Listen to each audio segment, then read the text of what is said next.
সার্জিসকে ডেকে নিয়ে বলা হচ্ছে যে তুমি আওয়ামী লীগকে নিয়ে কোনো কথা বলবে না। তুমি বলার কে বাবা? তুমি সেনাবাহিনীর প্রধান, রাজনীতি নিয়ে রাজনীতিবিদরা বলবে, তুমি সেনাবাহিনীর প্রধান বলার এটা এই বিষয়ে বলার কে? তুমি তো সরকারের একজন কর্মচারী, অন্য সবার মতোই। একজন পলিটিশিয়ান কি বলছে এই বিষয়ে বলার কোনো অধিকার তোমার নেই। তুমি সম্পূর্ণ তোমার অধিকার অতিক্রম করেছো। যারা 24-এর সুবিধাভোগী শক্তি তারা প্রবাসে বসেও মোদিজি আমার প্রধানমন্ত্রী বলে ওয়াশিংটনে মিটিং করছেন। তাদের কি দাবি? ইউনূস সরকারের বিরুদ্ধে স্যাংশন আরোপ করো। যেভাবেই হোক এরা চেষ্টা করছে বাংলাদেশকে একটা অশান্ত এবং বসবাসের অযোগ্য দেশে পরিণত করতে। এই কথাগুলি আপনি যারা আপনার আজ তক টিভি দেখেন বা আর টেলিভিশন দেখেন তারা খুব ভালো করে জানেন। এই ন্যারেটিভটা ভারতীয় মিডিয়া খুব প্রচার করছে যে বাংলাদেশে একটা মৌলবাদী সরকারের আগমন ঘটেছে, আইসিস এর ইউনূসের অধীনে আইসিস পলিটিক্যাল পার্টি করতে যাচ্ছে, সংখ্যালঘুরা মরে শেষ হয়ে যাচ্ছে বাংলাদেশে। এটি একটি ভারতীয় ন্যারেটিভ, খুব কমন। যে ন্যারেটিভটা রিপিট করেছেন তুলসী গ্যাবার্ড, রিপিট করেছে বলবো না, তাকে প্রশ্ন করো যে তিনি জবাব দিয়েছেন, তার জবাবটা খুব একটা খারাপ কিছু ছিল না, কিন্তু এই ন্যারেটিভটা ভারতীয় ন্যারেটিভ। তারা কি চায়? আমি গতকাল বা পরশুদিন বলেছি যে কি ভারতীয় পত্রিকা কি বলছে, হিন্দুস্তান টাইম বলছে কু হয়ে গেছিল একটা, আমরাই ঠাকালাম। এই যে আমি রিপোর্টটা পড়ি, গত সপ্তাহে অভ্যুত্থানের চেষ্টা হয়েছিল, সেনাবাহিনী প্রধান ওয়াকারুজ্জামানের বিরুদ্ধে কু, তবে ভারতের হস্তক্ষেপের ফলে কুটা হয়নি। ভারত আপ্রাণ চেষ্টা করছে বাংলাদেশের একটা সামরিক অভ্যুত্থান করতে ভারতের পক্ষে। কেন? তার ব্যাখ্যাটা জানি আমরা। আমরা দেখতে পাচ্ছি যে ভারত সরে যাওয়ার ফলে একটা ভ্যাকুয়াম তৈরি হয়েছে, সেই ভ্যাকুয়ামে পাকিস্তান প্রবেশ করছে। এটা ভারত এবং চায়নাও এক পা করে ঢুকছে। এটা ভারতের জন্য খুব ভয়ের ব্যাপার। ফলে ভারত সর্বাত্মক চেষ্টা করছে ইউনূস সরকারের বিরুদ্ধে নানা ষড়যন্ত্র করতে। আমি আগেও বলেছি, এখানেও বলি, ষড়যন্ত্র দেশের ভিতরে হচ্ছে, 24-এর পরাজিত শক্তি আর প্রবাসে 24-এর সুবিধাভোগী শক্তি। যারা 24-এর সুবিধাভোগী শক্তি তারা প্রবাসে বসেও মোদিজি আমার প্রধানমন্ত্রী বলে ওয়াশিংটনে মিটিং করছেন। যারা বাংলাদেশের স্বার্থের বিরুদ্ধে কাজ করছেন, আমি শীতাংশু রিপোর্ট পড়েছি হিন্দুস্তান টাইমসে, তারা মিটিং করছেন আমেরিকান কংগ্রেসম্যানদের সাথে। তাদের কি দাবি? ইউনূস সরকারের বিরুদ্ধে স্যাংশন আরোপ করো। তারা এমন দাবিও তুলেছেন যে বাংলাদেশের ভেতরে একটা সেফ জোন করতে হবে, সংখ্যালঘু বাংলাদেশের কেটে একটা সেফ জোন করতে হবে, মানে বাংলাদেশকে আবার বিভক্ত করতে হবে। এটা আমি শীতাংশুর নাম ধরেই বলছি আমি, বিকজ তার নামটা আমি পত্রিকায় দেখেছি, আমি তাকে কোট করে বলা হয়েছে। তার মানে একটা চক্রান্ত চলছে দেশের ভেতরে। কারা করছে? 24-এর পরাজিত শক্তি। বাইরে কারা করছে?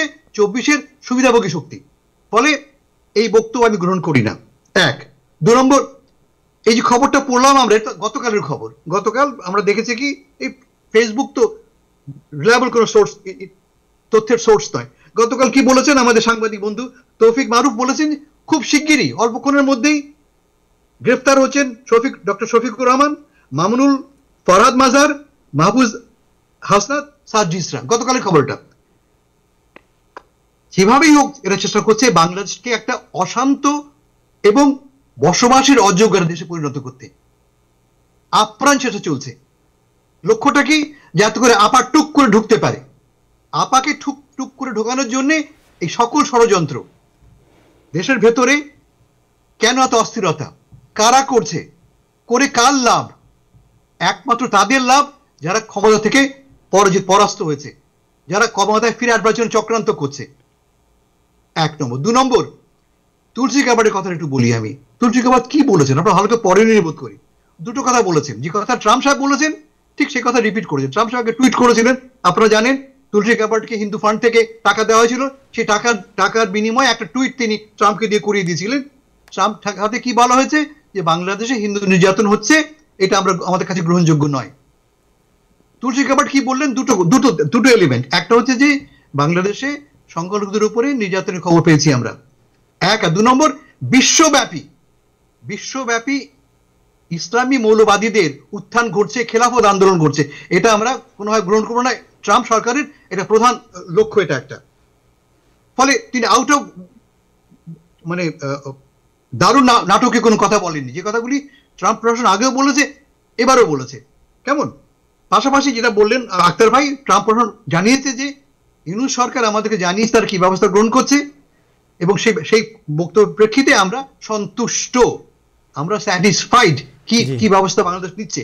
ফলে যারা স্বপ্ন দেখছে যে আগামীকাল নরিয়েগার মতো ইউনূস সাহেবকে প্লেনে করে গুয়ান্তানামোতে নিয়ে যাওয়া হবে, তারা একটা বোকার স্বর্গে বাস করছেন।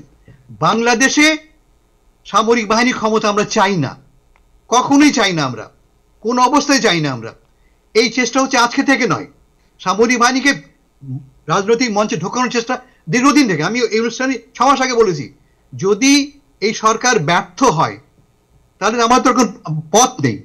সরকার যদি ব্যর্থ হয় তাহলে সামরিক বাহিনী অটোমেটিক্যালি স্টেপ ইন করবে। লক্ষ্য করেছেন যে জাতিসংঘ থেকে কি বলা হয়েছে? জাতিসংঘকে আঙুল তুলে বলা হয়েছে, প্লিজ ডোন্ট ইন্টারফেয়ার পলিটিক্যালি, ঢোকো না তোমরা, তোমার কাজ এটা নয়। শ্রীরাংশু কি বললেন? তিনি ওয়েলকাম করছেন। কি ওয়েলকাম করছেন? সার্জিসকে ডেকে নিয়ে বলা হচ্ছে যে তুমি আওয়ামী লীগকে নিয়ে কোনো কথা বলবে না। তুমি বলার কে বাবা? তুমি সেনাবাহিনীর প্রধান।